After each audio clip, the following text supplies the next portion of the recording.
મૃત્યુ મહોત્સવ છે. તો આ મૃત્યુને મહોત્સવ કહેવાય.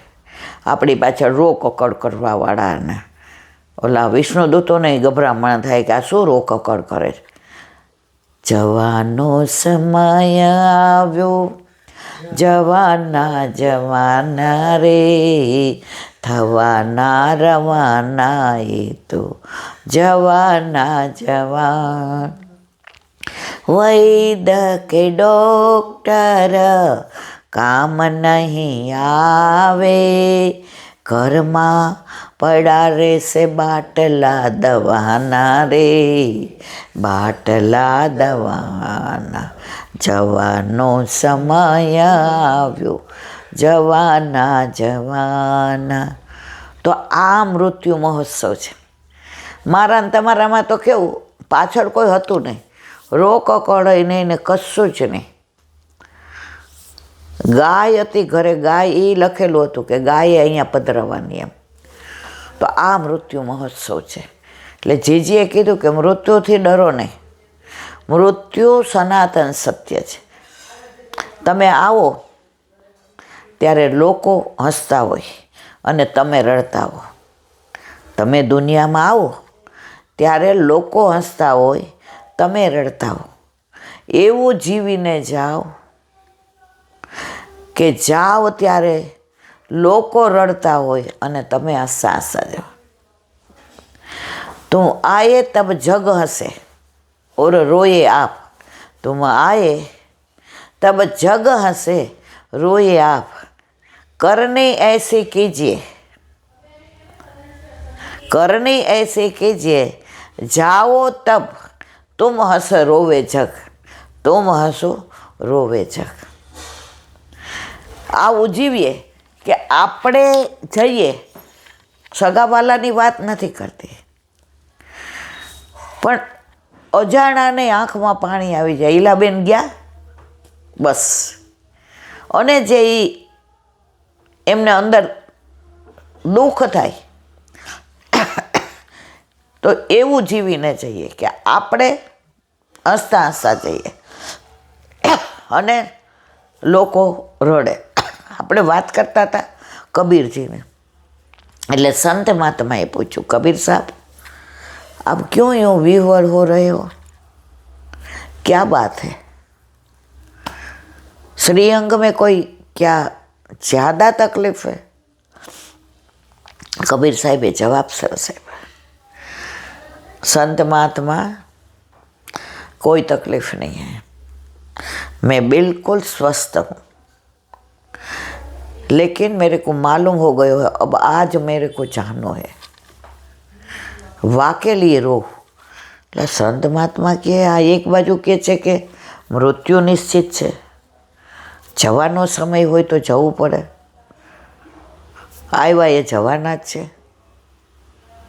મૃત્યુ એ મહોત્સવ છે, તોય કેમ રડે છે. હવે આપકે રોને કી વજહ ક્યાં હે. ત્યારે કબીર સાહેબે સરસ કીધું, અહીંયા જે સત્સંગ મળતો હતો, અહીંયા જે પ્રભુના ગુણાનુવાદ ગાતો હતો, ગુણાનુવાદ ગાતા ગાતા એ લીલાને હું મારી નજરે જોતો હતો, એ લીલાના હું દર્શન કરતો હતો, એની અંદર તન્મય થતો હતો. ચારે બાજુ વાતાવરણની અંદર ઠાકોરજી મારી પાસે છે એવું ફીલ થતું હતું. હવે મારે જ્યાં જવાનું છે ત્યાં સત્સંગ નહીં હોય, સત્સંગ વિના હું શું કરીશ, એટલા માટે રડું છું. જે કે આ સત્સંગનું મહત્વ બતાવ્યું છે. હનુમાનજી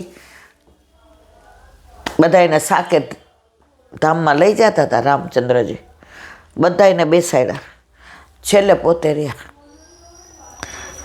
ચલો હનુમાન, એ કે શું મારે ભેગું તાર નથી આવું, એ કે ત્યાં કથા છે આપણી, ત્યાં આપણો સત્સંગ છે, ત્યાં આપણા ગુણાનુવાદ છે. એ કે હું સાક્ષાત હોઉં પછી આની શું જરૂર. એ કે કથામાં, સત્સંગમાં, ગુણાનુવાદમાં જે આનંદ છે ને એવો ક્યાંય નથી. એટલે મારે તમારા વિમાન માગવું. હે બધા ક્યાં હનુમાન તો જો રામચંદ્રજી મંદ મંદ મુસ્કાયા કે હું તારા તરફ આવી જ અપેક્ષા રાખતો હતો, કારણ કે તને મારા ગુણાનુવાદમાં, મારા સત્સંગમાં, મારી કથામાં એવું કહેવાય છે કે જ્યાં રામચરિત માનસ હોય, જ્યાં રામચંદ્રજીની કથા ચાલતી હોય, ત્યાં હનુમાનજી અવશ્ય અવશ્ય ને અવશ્ય હોય જ, કારણ કે એમને સૌથી વધુ રામચંદ્રજીના ગુણાનુવાદ ગમે. એક જણ હસા કીધું હતું કે છેલ્લે બેઠા હોય હનુમાનજી અને રામચંદ્રજી કે હાલ હવે, એ કે પ્રભુ થોડી વાર પછી. એવો રસ પડ્યો છે, રામચંદ્રજી ડાયરેક્ટ આવે તોય આ કથાનો, આ સત્સંગનો રસ એવો છે કે ત્યાંથી ઊભું થવાનું મન ન થાય. તો સત્સંગનું મહાત્મા જે કીધું બહુ સરસ સમજાયું. મારો કહેવાનો આશય એ છે, 84-252 વૈષ્ણવ સતત ઠાકોરજીયાને રહેતા, વાતો કરતા. આપણે વાતો નથી કરી શકતા ને, એટલે સત્સંગ જરૂરી છે. આમાં જેટલાને ઘરે ઠાકોરજી બિરાજે છે, કેટલા ઠાકોરજી રોજ વાતો કરે, આપણે ક્રિયા જ કરીએ, જગાડીએ, ધરાવીએ, સરાવીએ, સ્નાન કરાવીએ, શૃંગાર કરીએ, દર્પણ દેખાડીએ, જારેજી ભરીએ, કીર્તન કરીએ મનમાં. એક બેટીજી મને કહેતા હતા કે ઈલાબેન, કીર્તન તમે કેવી રીતે કરો? આ બધા મંદિરમાં કરે? મેં કીધું ના, મેં તો અમારા આજુબાજુ આટલા બધા રહીએ છીએ, મારો તો અવાજ પાછો પહાડી. આમાં માઇકમાં આમાં બોલવાનું હોય તો મારો તો અવાજ ફાટી જ જાય છે. મને તો ધીમે બોલતા જ નથી આવડતો. હવે રોજ તમે આમ કરો કે ધીમે બોલ, આમાં તારે જોરથી બોલવાનું, તો પાછી ઘણી વાર જોરથી બોલવા જ માંડું. તો મેં કીધું હું તો આમ ઠાકોરજીને સંભળાઈને મનમાં, કે મોસ્ટલી બધા એવું જ કરતા હોય. મંદિરમાં જાઉં તો મેં તો ત્યાં જોરથી. તો આપણા ઠાકોરજીમાં આપણે આજુબાજુ બતાવવું નથી, પણ એટલું તો ગાવું જોઈએ કે જેટલું ઠાકોરજીને સંભળાય, લોકોને નહીં સંભળાવવાનું. એક વૈષ્ણવ કે અમારે આજુબાજુ બધા અન્ય માર્ગે રહે ને મોસ્ટલી બધા માતાજીવાળા ઈલાબેન. તો એકવાર એમનો બધો કચરો આ બાજુ આવ્યો, એટલે કે મારી વહુએ કીધું કે આ બધો કચરો આ બાજુ પડે છે, તો અમારે કપડાં ધોવાના આ બાજુ હોય ને એની ઉપર પડે છે, તો તમે લસણ ડુંગળી ખાવ તો આ ફોતરાના બધું ઉડીને આવે છે. તો માસી કચરો ઓલી બાજુ, એમાં તો એવા બાજવા માંડ્યા કે એવા એની સામે વાંધો નહીં, અમે તો ચૂપ હતા. પણ એ કે એણે એવું કીધું કે તમે ઘંટડી વગાડીને કેવું નાટક કરો છો, તમારા ઠાકોરજી ઘરમાં બિરાજે છે ને તમે એમ કે લોકોને દેખાડો છો. ત્યારથી ઈલાબેન અમે બારી બારણા બંધ કરી દઈએ અને અવાજ ઓછો કરી દીધો.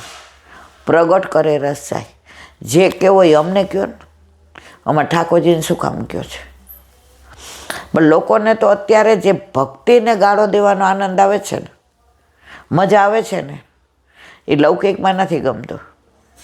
કારણ કે દુઃખથી નસ કહી કે ભાઈ મારા પ્રભુને કોઈએ કાંઈ ન કહેવું જોઈએ.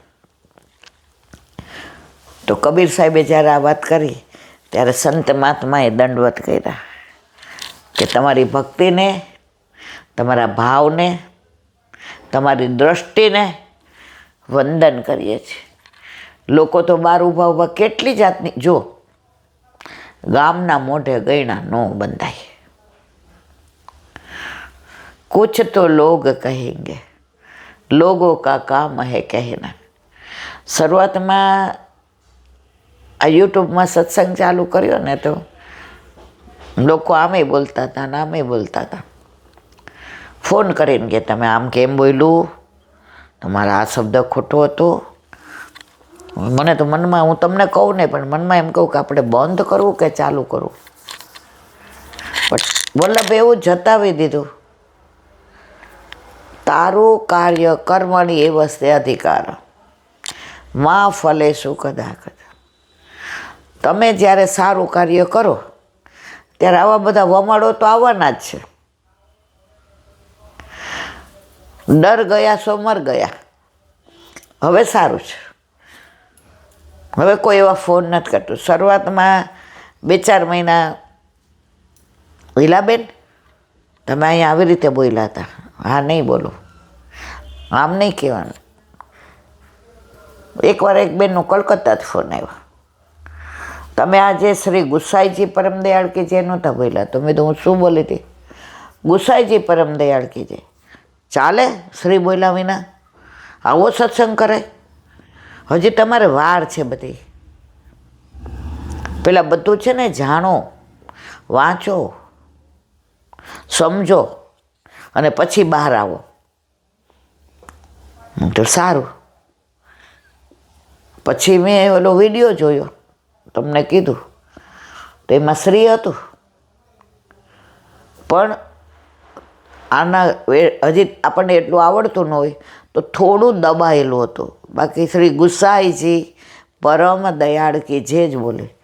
પણ મારે તો વ્યર્થ વાણી વિલાસ કરવાનો ને. કુછ તો લોગ કહેંગે, લોગો કા કામ હે કહેના. હવે ત્યારે ડરી ગઈ હોત, ત્યારે મૂંઝાઈ ગઈ હોત, બંધ કરી દીધું હોત તો મારું ગુમાવત. આ સત્સંગ હું વલ્લભ સામે છે ને કહું છું, મને આનંદ આવે છે.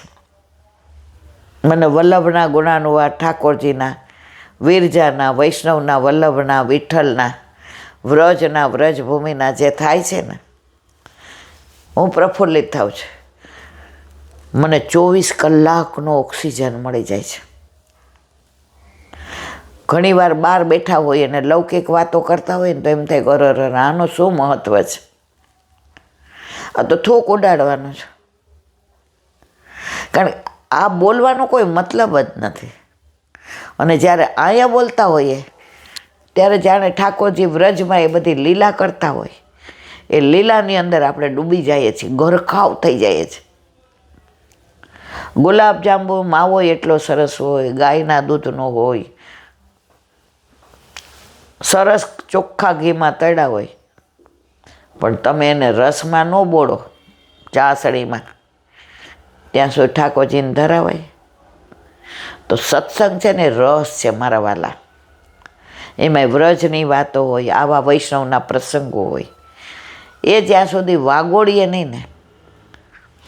આજે જ એક દીકરીનો ફોન આવ્યો કે ઈલાંટી તમે કાલે ઓલી દીકરીની વાત કરીને કે સગાઈ થઈને કહેતી હતી કે વિચારીને લગ્ન પછી લીધું. એ કે હું સ્વામિનારાયણની દીકરી હતી, અમારા હાથ પેઢીમાં કોઈ વૈષ્ણવ નહીં,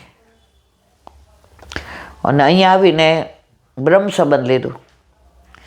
અત્યારે એ કે મારા મિસ્ટર કોરોનામાં એક્સપાયર થઈ ગયા, પણ વલ્લભે એવી કૃપા કરી કે સખડી ધરું છું. ભલે મારી લાયકાત નથી, મને કાંઈ આવડતું નથી, મારી ઉંમરે નાની છે, કારણ કે નાની ઉંમરમાં મારા મિસ્ટર પહોંચી ગયા, તો મને એકલો નથી લાગતો, મને ડર નથી લાગતો, હું ગભરાતી નથી. મારે 3 બેડરૂમ હોલ કિચન છે. મને એમ થાય છે હું ક્યાં એકલી છું. મારા ઘરે તો મારા ઠાકોરજી બિરાજે છે. રાતના તાળા મંગળ કરીને સૂવું તો ક્યારેય મને એવું નથી લાગતું, ગમે એટલો વરસાદ હોય કે ગમે એટલી ઠંડી હોય કે વાવાઝોડું હોય, મને ક્યારેય એવું નથી થતું એકલી છું. મારા ઠાકોરજી મારી પાસે છે ને, જે હૂંફ ઠાકોરજી બોલતા નથી છતાંય આપે છે ને, એવી હૂંફ ઘરના લોકો પણ બોલીને નથી આપતા. સગા સંબંધી સુખના બેલી, દુઃખ પડે છે ત્યારે જાય છે મેલી. કાકા મામા સૌ કેવાના, તારી પાસે હોય તો લેવાના. અન્ન ન માગું ધન ન માગું, માગું તમારો સાથ. દર્શન દ્યો ને દીનાનાથ, દર્શન દ્યો ને ઘનશ્યામ. આ મર્યાદાનું જ ભજન છે, પણ મને બહુ ગમે છે. સગા સંબંધી સુખના બેલી, દુઃખ પડે ત્યારે જાય છે મેલે. સુખમાં બધાય, આજે જ એક વાક્ય સરસ મેં વાંચ્યું, એ કે ગરીબની ઓળખાણ હોય ને તો આમ પરાણે આપે કે અમારા દૂરના સગા થાય, જે સાવ નજીકના હોય.